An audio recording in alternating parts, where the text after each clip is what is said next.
That's a rather interesting position coming from a man on a crusade against the evils of technology. I'm not against technology, Doctor.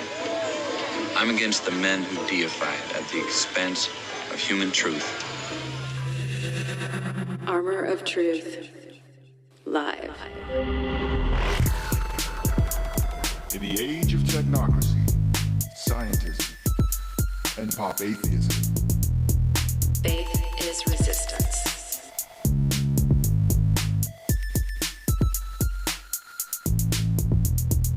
Nietzsche, of course, announced the death of God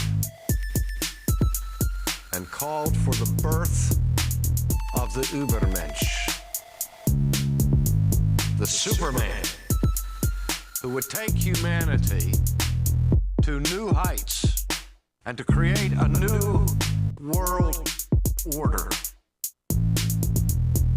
Find us at the Armor of Truth YouTube channel and log on armoroftruth.net. Greetings, everybody. Welcome to Armor of Truth Live number 342. This is how the New World Order wins. All right, so this is hard because this feels kind of like losing a friend. This feels exactly like losing a friend.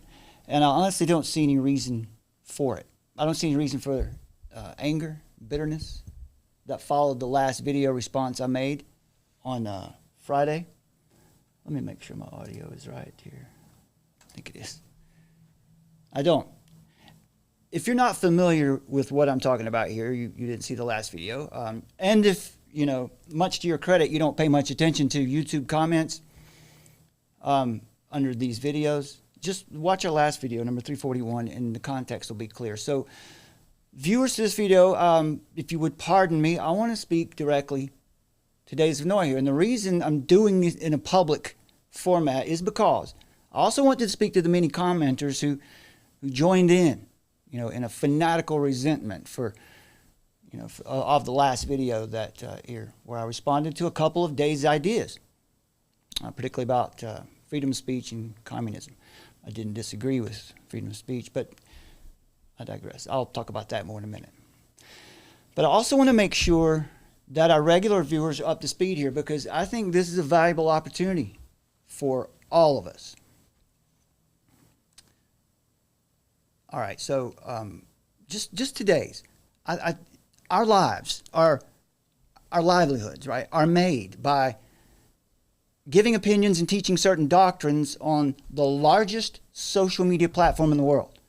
So I have to ask, when did we become so sensitive, so isolated and aloof that we can't consider a challenge from a friend as constructive? You're a public intellectual. I'm a public speaker.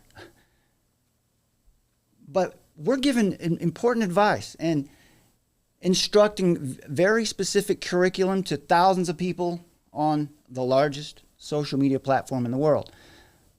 But you're not willing to accept a reasonable and honestly graceful challenge to a couple of your ideas. None of us are exempt from criticism. This is really important because if we're going to resist being squashed, this can't happen. Because it's in my opinion anyway. Now, all of this is going to be my opinion until later. This kind of work is really not about us and our feelings. We got to be resilient. We got to welcome challenges, because accountability to one another, that's not harmful. That just refines our arguments and makes the whole movement stronger. Now, so I'm not going to put the comments up. I'm just going to talk to you here today because I don't know, I'm kind of sensitive. And I know some of you can understand that, and some of you think that's silly, but that's just truth, you know. So I'll just share a couple of the comments with you, right? The comments, they said, I'm honestly quite surprised you made this. It's not like you. You could have simply called me and we could have discussed things as men. So I could have called him beforehand and we could have discussed things as men.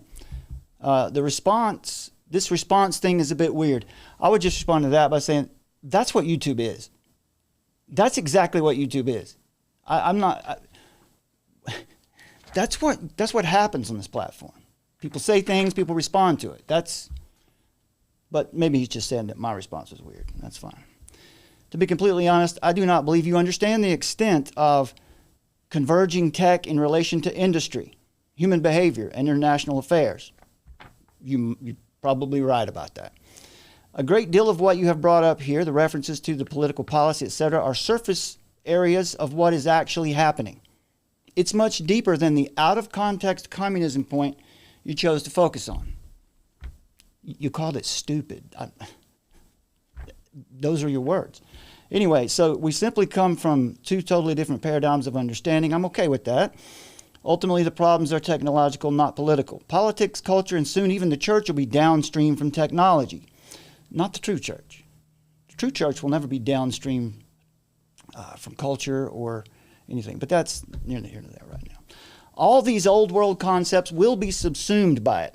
Until we understand this thoroughly, no real change will occur outside of automating forces of command and control. I would suggest to you, until we can learn how to accept critique and strengthen our arguments together, it won't make any difference what we say. Someone underneath a commenter said, "You say you love Days and that he's your brother." Yeah, that's what I said, and I meant that. Why then would you create and title a video like this? You could have simply invited him into your show and discussed this together rather than seeming like a snake, going behind his back and sowing discord. What is this? Is this creating unity? Anyway, very disappointing, commenter says. And Days agrees. It is very disappointing. I thought we were better than this.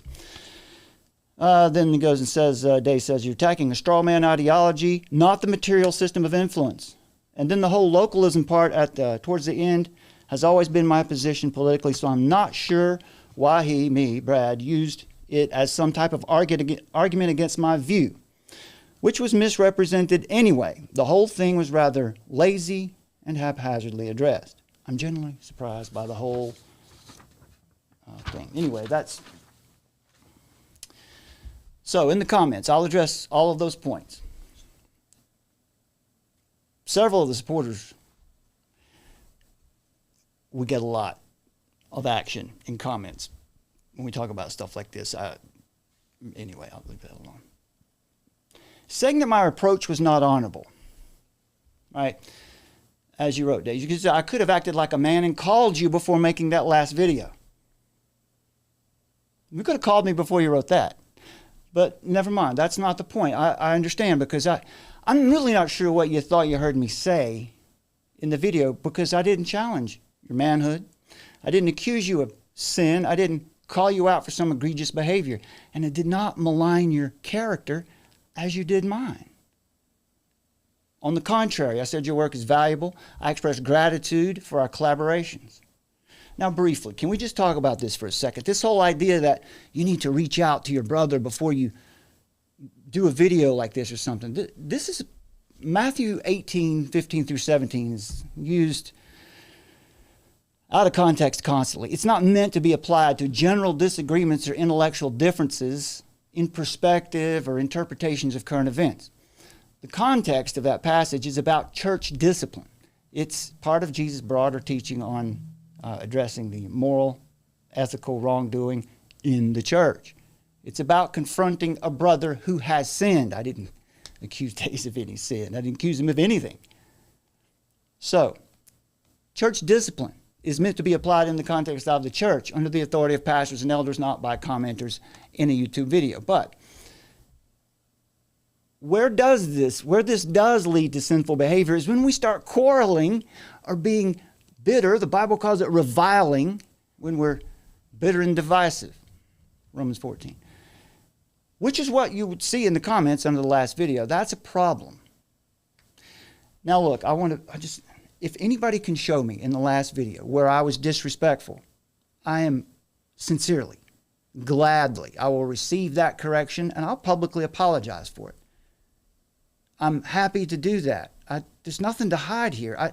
It was never my intention to offend you, Days. That was not the point of the video. And I don't think any reasonable person who watches it could get that from it.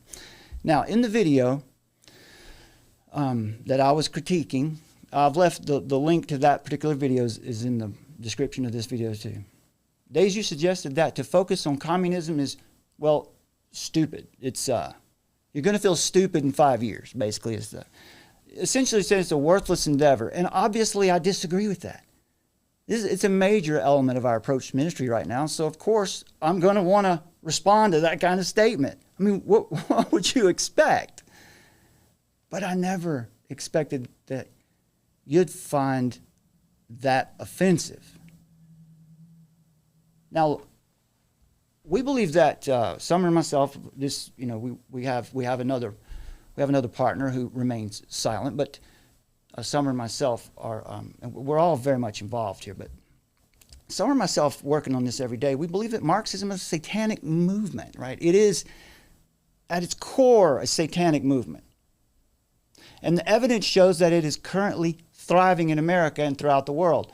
The march to the institutions culminated in a march to the media and technology and into government. Of course, I'm going to want to defend my position if you think that approach is stupid, but I'm okay with that, right? It didn't offend me. It's just part of the gig. Now, today's, you might not be aware of this, so I want to be careful. But in the 2 years since we spoke last, I've contacted you at least twice. No response. That's not a problem. I'm sure there's a good reason for it. The days are very weird, right? And I know you've been very busy moving out of California there and finding a safer place to settle. So I understand and I respect that. I just want the record to be straight. You're not easy to reach, okay? But again, this is not the kind of issue that requires one man to contact the other privately beforehand. Bro, you're a public intellectual, and you're a damn good one. All I did was challenge a couple of your statements.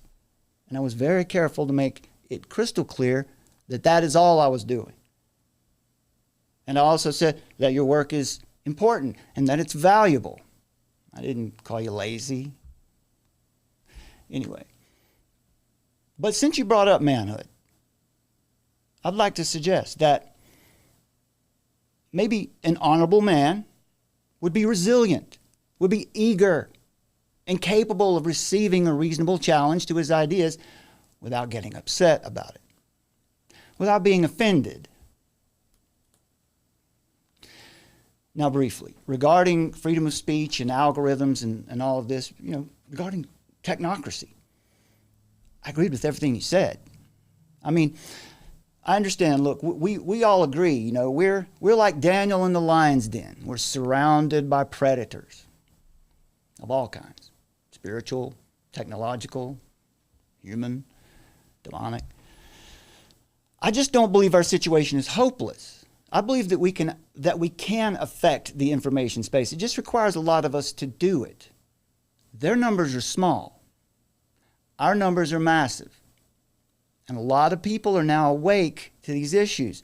What if we could inspire even a small percentage of them to action? We could legitimately flip the circumstances around to where it's a few lions in a den full of Daniels.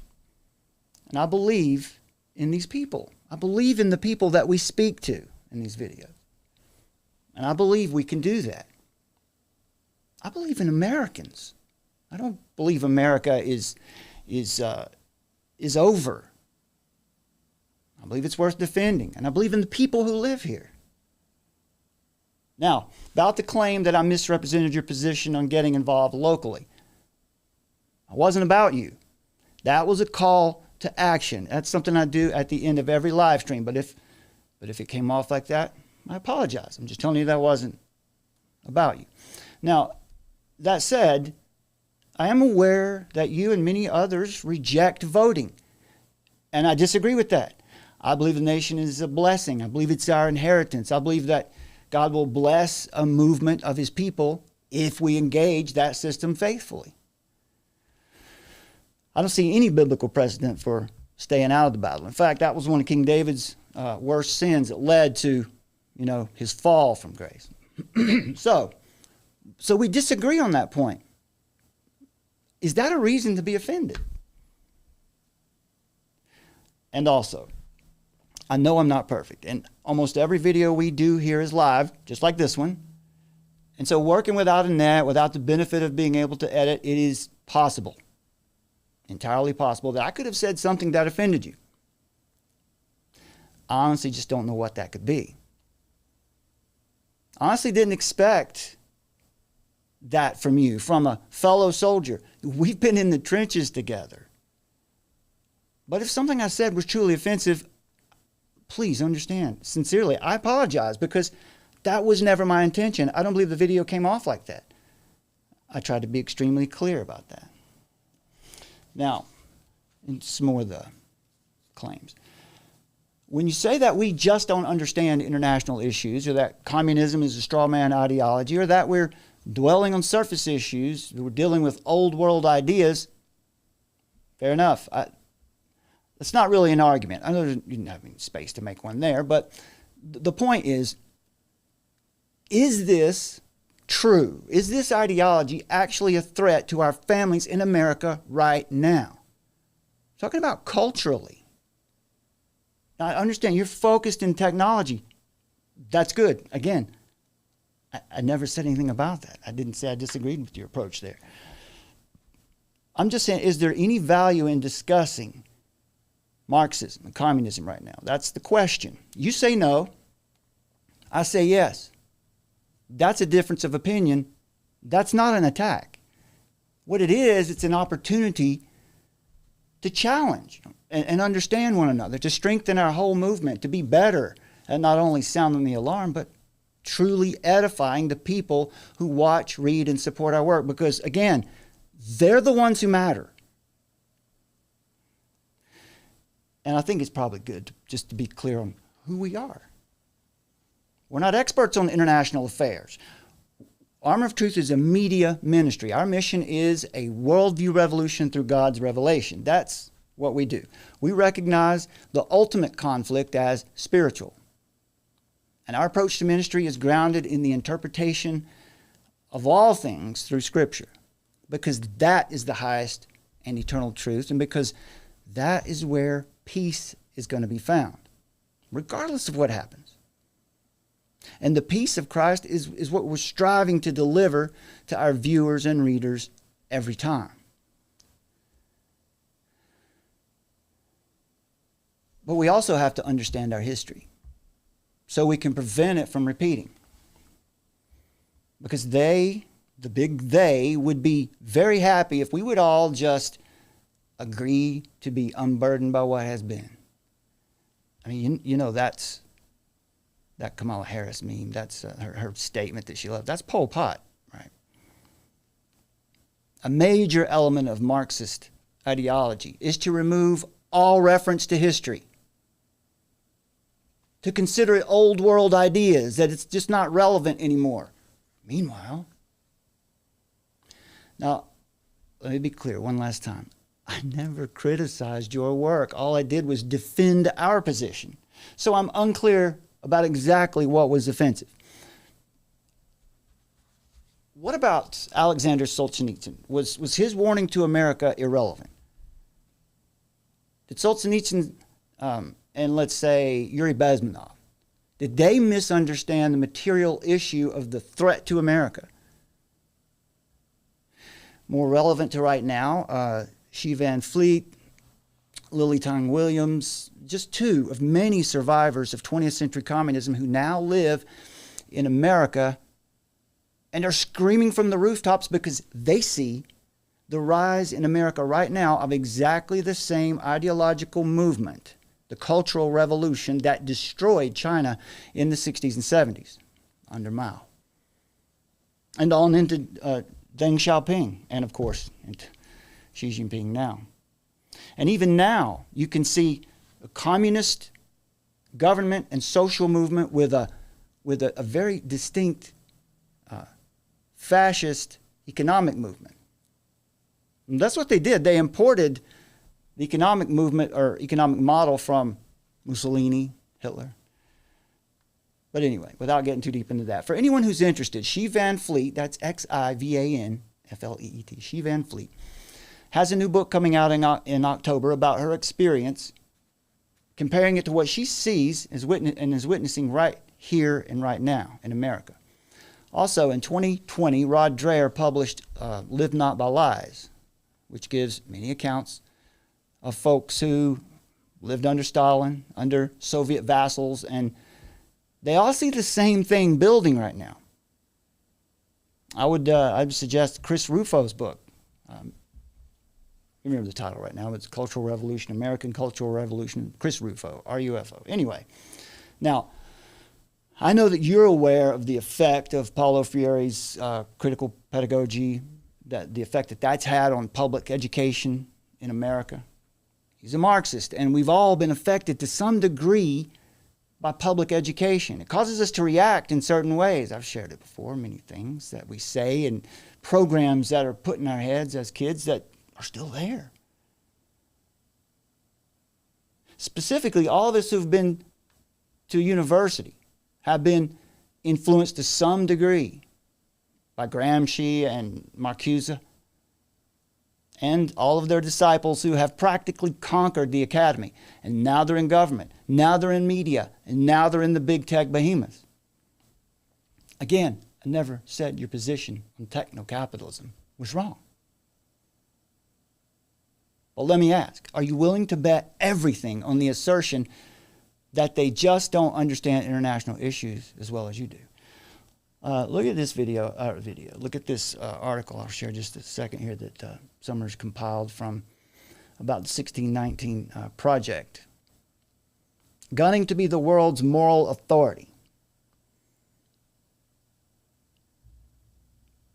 They brought Marxist theory to the classroom decades ago, and now we're living in the rotten fruit of it, and their deceptive, anti-God, anti-human, revisionist, false ideology threatens to overtake the world like a weed, being the new self-proclaimed moral authority. As we covered here recently, the New York Times caught red-handed trying to reframe the Constitution.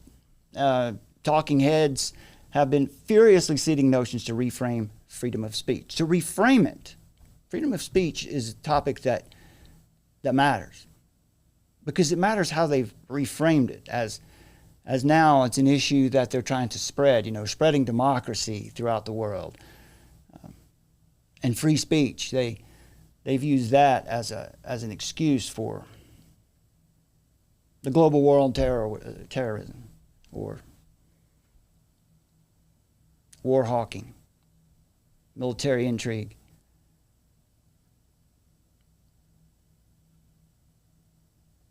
So this is war in the 21st century. This is communism for the 21st century. This is communism adapted to Western values. Certainly it's not going to look like it looked in the 60s in China or the 30s in the Soviet Union.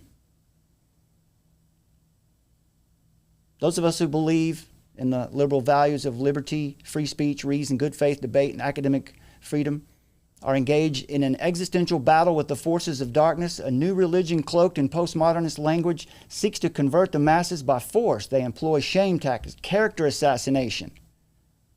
Let's try to make sure we're not using the tactics that they're famous for.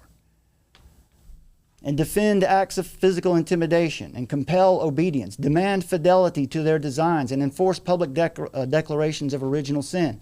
They demand commitment to an ideological purity. Right? At least they're consistent. They know there is no neutrality. You're with them or against them. They simultaneously present themselves as agents of equality, inclusion, and justice while they lie.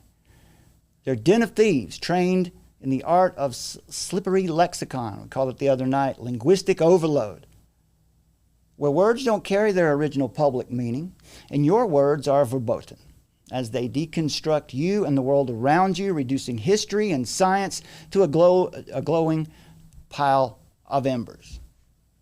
Right? Flat Earth, space is fake. What else? They claim your very words are violence.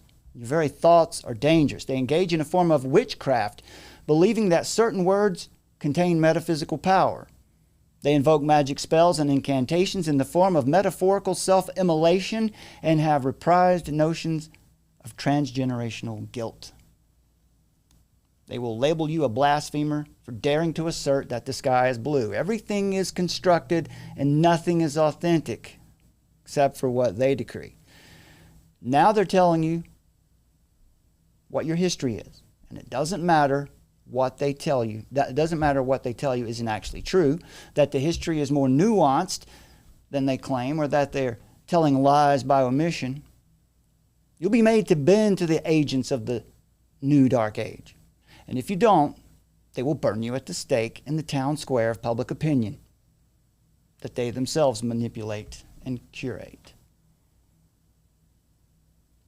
And so many of us today would say, well, maybe if we just give them what they want, they'll leave us alone. Maybe we just lay low for long enough.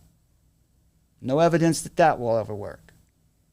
They're not leaving the people who give in to them alone.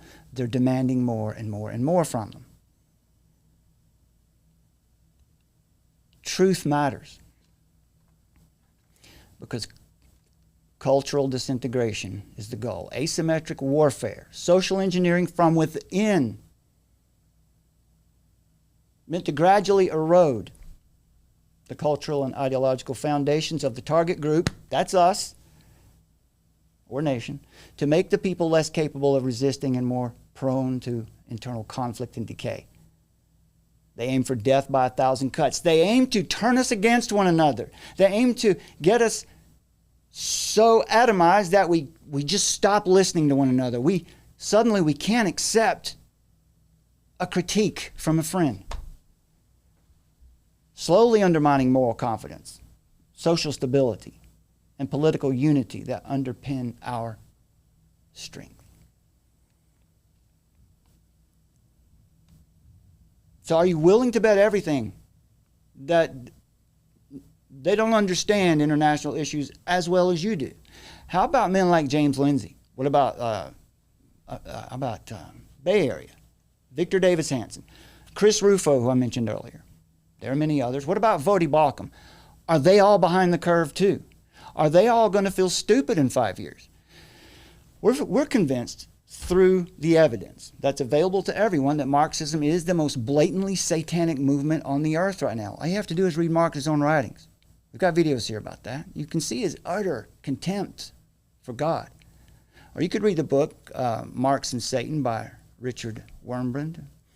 On our Substack, Summers put articles there with quotes from that book that you can see. Richard Wurmbrand is another Christian who was beaten and jailed for standing against communism in Romania. So, how can we be taken seriously? Much less maintain our credibility and our moral authority in our public critiques of technocracy and these mind-shaping algorithms if we can't ourselves engage honorably in the pursuit of truth together. Hopefully we can all agree on the eternal truth of Scripture. Listen to what Proverbs 12:1 says. Whoever loves discipline loves knowledge, but whoever hates reproof is stupid.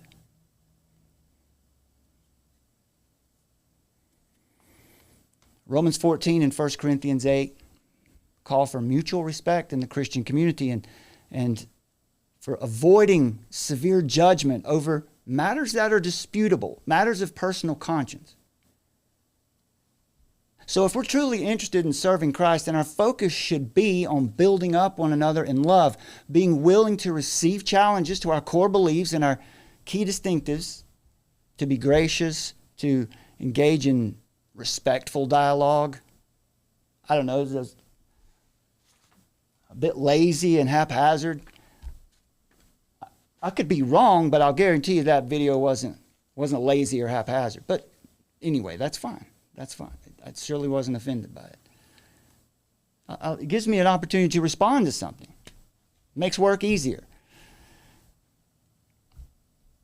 We need to exercise forbearance with one another. Ephesians 4:2-3. We need to be quick to hear, eager to receive criticism, slow to speak, and slow to anger. Because I'm seeing what I see in the comments was kind of angry. Slow to anger, as James says. And we need to avoid contentious disputes. 2 Timothy 2. Because it's a privilege to have these platforms. You know, we're blessed to have the kind of support that allows us to do this. You know, we need to present a strong example for all those who watch, listen, and read our work, especially now. Because, you know, the work is about reaching them. The work is, it's ultimately about magnifying the name of Christ.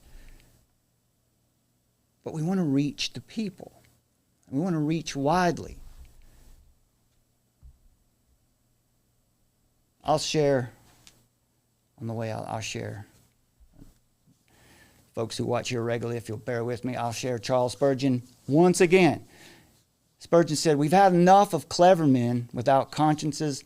Let us now see what honest and God-fearing men will do." God bless you, my friends. We'll see you again next time. The hammer comes down and beats you over the head for the rest of your life with a big national security stick. And so that people learn to duck their head and not speak up. Because bad idea now. This is the emergency broadcast system. This is not a test. Repeat, this is not a test. Citizens are advised to take the following steps. Find us, armoroftruth.net. In the age of technocracy, scientism, and pop atheism, Faith is resistance.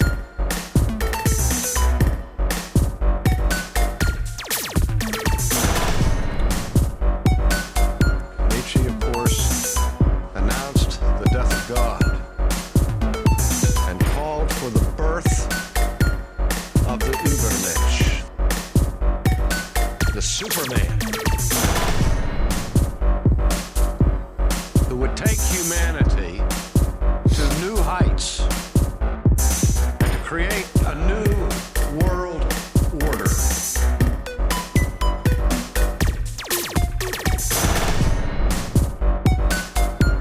Find us at the Armor of Truth YouTube channel. This is not a test. Repeat, this is not a test.